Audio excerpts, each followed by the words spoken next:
Salut, bon alors aujourd'hui vidéo un peu différente de ce que je fais d'habitude. Je vois souvent les filles qui font des favoris du mois en parlant souvent de leurs produits cosmétiques, mais moi je me suis dit que j'avais envie de vous parler de plein de choses en général qui m'ont plu pendant le mois qui vient de précéder.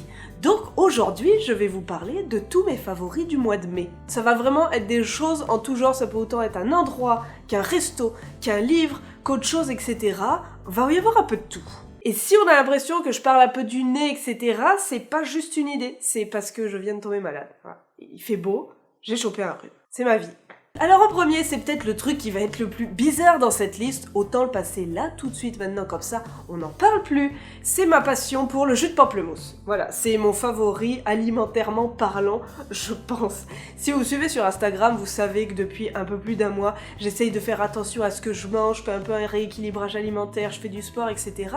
Et quand on cherche des jus, c'est souvent des jus avec plein de sucre, avec plein de trucs dedans, mais celui-ci, il ne contient que du jus de pamplemousse. C'est la marque, le choix du président, il n'y a aucun placement de produit là-dedans, hein, on s'entend, je paye absolument tous mes produits, mais c'est à fait, j'adore ce jus de pamplemousse là, c'est sûr que l'idéal c'est de presser son pamplemousse, ce que je fais aussi de temps en temps, mais quand j'ai envie de gagner du temps, voilà, il me dépanne bien. J'avais déjà parlé de ma passion pour les sumos, maintenant vous connaissez ma passion pour le pamplemousse. J'adore ça sous à peu près toutes ses formes, en sorbet, en jus, en fruits simplement comme ça, même dans la bière je trouve ça beau. J'irai pas jusqu'à en mettre sur une pizza comme je fais avec l'ananas, mais j'aime quand même beaucoup le pamplemousse. Je suis un peu pamplemousse lover. Mon second favori du mois, et c'est pour se cultiver un petit peu, c'est ce livre-là, c'est Je voulais juste vivre de Yeonmi Park. C'est génial, c'est une histoire vraie, c'est bouleversant, c'est pas spécialement une lecture très heureuse, on va se le dire, mais le livre est quand même vraiment bien. C'est sur une Nord-Coréenne qui a essayé de fuir la Corée du Nord avec sa famille. J'avais de ce livre depuis très longtemps. Ma mère me l'a offert à Noël, mais avant, je l'ai loué plusieurs fois à la bibliothèque sans jamais arriver à trouver le temps de le lire. Et là, ces dernières semaines, j'ai pris le temps et je le conseille vraiment, il est super bien. Si certains d'entre vous l'ont lu, n'hésitez pas à me dire ce que vous en avez pensé. Moi j'ai beaucoup aimé. Ensuite, pour avoir une petite pointe girly en moi, et c'est potentiellement le seul truc cosmétique que je mets de façon récurrente parce que j'ai une fatigue relativement présente en ce moment, c'est ce cache-cerne. Voilà, c'est celui-ci, ça s'appelle un effaceur de cernes, c'est de la marque Maybelline. Je le trouve génial. Hop, un petit coup sous les yeux, des fois même j'en mets sur les yeux, à quel point je suis mauvaise en maquillage, mais je le trouve trop bien. J'en avais d'autres avant qui faisaient mal, moi j'ai la peau ultra sensible en dessous là, mais lui je le trouve vraiment super bien. Voilà, c'est lui, en français et en anglais. Je me sens comme une vraie youtubeuse beauté. Voilà, c'était ma minute girly. C'est le seul truc que je mets de façon récurrente. Et je l'utilise même des fois pour cacher un petit bouton. Enfin, je sais pas si je suis la seule qui utilise son cache-cerne pour cacher plein d'autres choses que les cernes, mais c'est mon truc. Voilà. Les deux points suivants, c'est deux endroits où je trouve que la bouffe est super bonne. Et en plus, pour le premier, la vue est aussi très très belle. C'est les Enfants Terribles, c'est dans la tour Ville-Marie.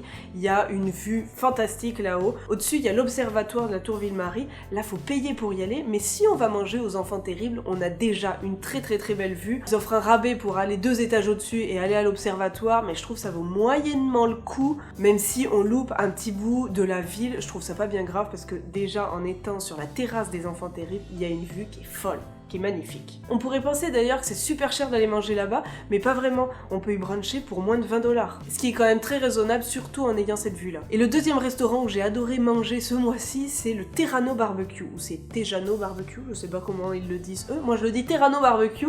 Je suis pas allée manger à proprement parler là-bas, parce qu'on se fait livrer à chaque fois. C'est de la nourriture mexicaine. C'est comme des burritos, sauf que nous on prend la version bol burrito. Donc il y a tous les ingrédients qui auraient théoriquement dans la galette en moins. Ça fait un peu plus santé. Ils servent ça dans un bol, il y a du riz, des haricots, de la salsa avec plein de petits trucs, plein de petites épices, du guacamole, un peu de fromage, de la viande si on a envie, ou d'autres choses. C'est tellement bon. Ensuite, deux séries que j'ai adoré regarder ces dernières semaines. La première, c'est The A.O. Je le dis peut-être très très mal, je mets le titre là, histoire que tout le monde comprenne.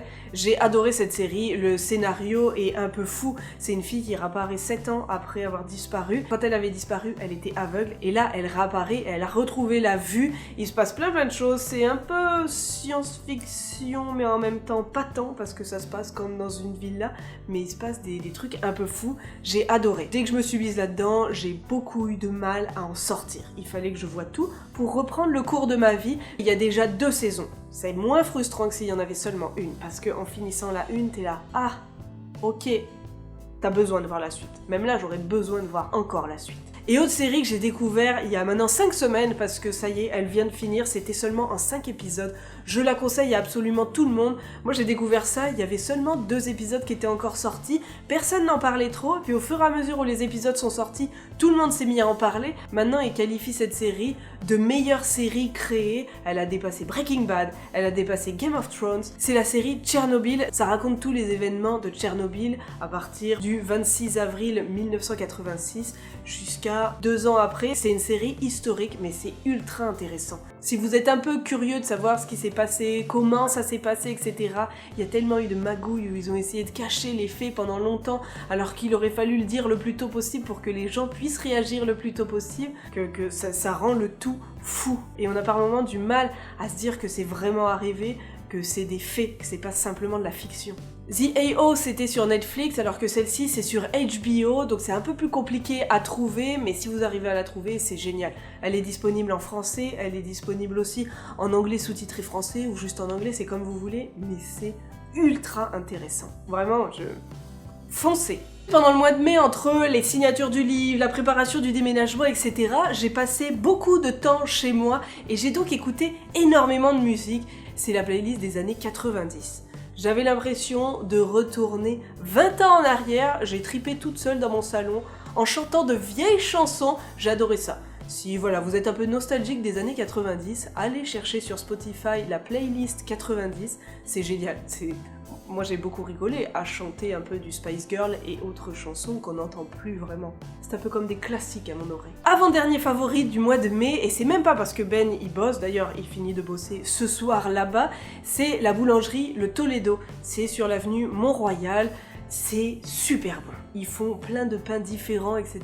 Vu que je fais mon rééquilibrage alimentaire, j'essaye de moins manger de pain et de moins manger de pain blanc, mais ils font plein de pains spéciaux avec plein de choses dedans. Moi je prenais un pain norvégien, il y a du pain multigrain, il y a des pains aux noix, il y a plein de sortes de trucs. Il faut aussi des sandwichs, ils font plein de choses et c'est tellement bon. Il y a quelques boulangeries qui sont très bonnes, mais celle-ci, quand j'y vais, j'ai l'impression de manger du pain que j'achèterais en France, dans une vraie petite boulangerie. Mon frère étant boulanger dans une bonne boulangerie, quand je rentre, à chaque fois, j'ai du super bon pain qui goûte la vraie boulangerie artisanale. Au Toledo, ça a exactement le même goût. C'est même pas pour vanter Ben, parce que Ben faisait pas côté boulangerie, il faisait des fois des viennoiseries, ou alors il faisait les sandwichs, les soupes, etc. Mais allez-y, c'est une nouvelle boulangerie qui vient d'ouvrir depuis pas très longtemps, et c'est super bon. Mon dernier favori du mois de mai, et c'est celui qui me touche le plus parce que j'en ai un peu fait partie à une microscopique petite échelle.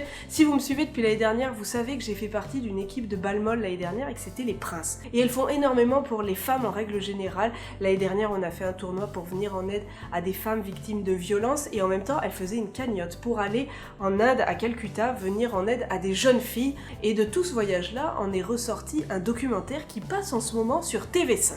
Je sais pas si c'est possible de le voir en France, mais je vous mets au cas où le lien dans la description, peut-être que ça passera, j'en ai vraiment aucune idée. Ils sont pas encore tous diffusés à l'heure actuelle, peut-être que quand cette vidéo sortira, ils seront tous diffusés, mais c'est vraiment génial, on voit un peu de l'ambiance qu'il y avait ici, après on les voit aller là-bas, c'est vraiment très intéressant, c'est super touchant aussi. Elles sont parties avec plein de choses, que ce soit des médicaments, on les voit dans le documentaire, aller donner des soins dans la rue, et en même temps, vouloir un peu créer une cohésion d'équipe au sein des jeunes filles et de leur montrer donc comment on joue à la balle molle. Je sais qu'à un moment la page Facebook de TV5 avait diffusé le ou les premiers épisodes, je sais pas si c'est toujours d'actu, donc peut-être qu'on peut les voir sur Facebook, je sais pas trop, mais si vous pouvez, allez les regarder, c'est vraiment super intéressant et ça me rend encore plus fière d'avoir fait partie des Princes l'année dernière. J'aurais voulu continuer, mais bon, j'allais pas faire le trajet Nantes-Montréal toutes les semaines pour venir au match, c'est un peu compliqué. Mais allez voir cette série, c'est vraiment génial. Voilà, c'était quelques-uns de mes favoris du mois. N'hésitez pas à me dire dans les commentaires ce que vous pensez de ce type de vidéo, si vous aimez que je vous parle de différentes choses très variées, que ce soit autant de la bouffe, de plein d'autres choses ou quoi. Dites-moi ce que vous en pensez, et puis si vous avez aimé, je referai pour le mois de juin, juillet. Sur ce, je vous dis à samedi prochain, n'hésitez pas à mettre un petit pouce bleu, n'hésitez pas à partager, commenter, etc. Et bien évidemment, vous pouvez vous abonner. Allez, bisous. Et voilà, maintenant j'ai faim.